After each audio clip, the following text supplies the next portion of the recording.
Haleluya. Salam jumpa Bapak Ibu, saudaraku sekalian, dan kita bertemu kembali.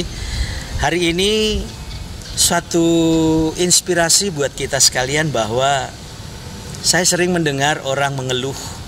Saya sering kali mendengar orang berputus asa karena berbagai sebab tentunya.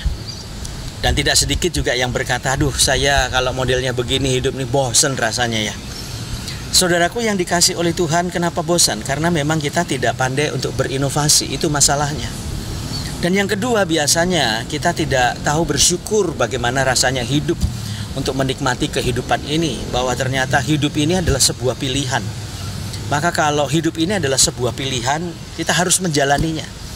Karena perjalanan hidup kita juga semakin hari bukan semakin pendek, tetapi semakin hari juga langkah kita harusnya semakin panjang, semakin jauh.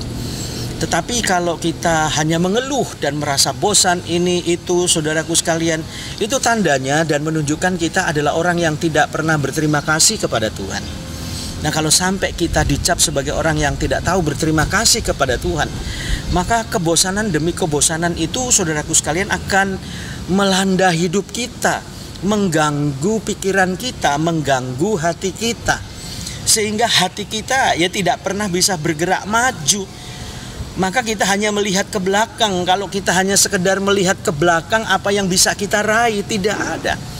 Dan akhirnya hidup ini jadi lemas, lemah, papa, tidak berdaya, tidak ada gairah untuk berjuang. Spirit fightingnya kayaknya saudara menjadi apa ya namanya, tidak berkembang karena memang kita tidak mengembangkannya.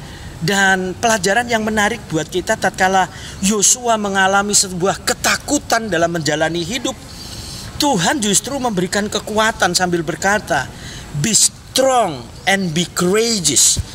Tetapkan hatimu, teguhkan dan kuatkan. Kenapa saudara? Karena itu adalah kata-kata motivasi yang datang dari suara Tuhan, yang datang dari mulut Tuhan, yang datang dari firman Tuhan. Buat siapa? Buat Yosua. Maka pada saat ia mengalami ketakutan, rasanya waduh, menghadapi musuh yang begitu besar, rasanya udah kalah, belum berperang, udah merasa kalah gitu saudara.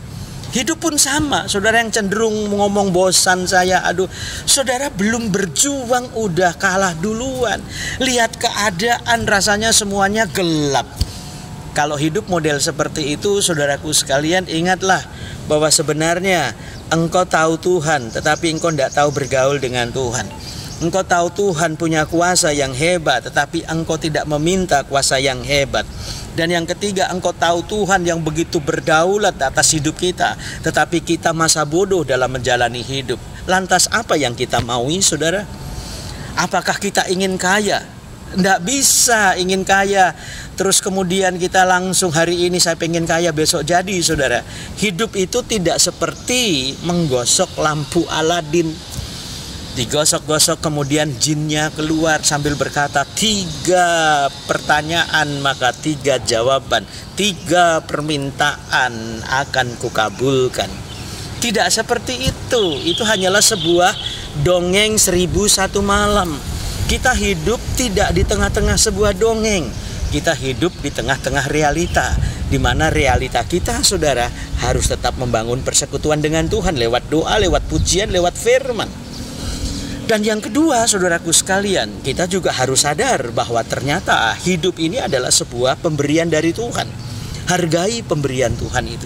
Dan yang ketiga, saudaraku sekalian, kita butuh gerak, kita butuh berjuang, kita butuh mencari pengalaman hidup, mencari materi kita, dan mengumpulkan harta yang memang Tuhan sudah lepaskan buat kita. Cuman kadangkala jalannya belum kita temukan. Raihlah jalan itu, saudara. Temukan jalan itu. Jangan bosan, karena hidup kita tetap menggairahkan. Sukses buat saudara dan Tuhan Yesus memberkati.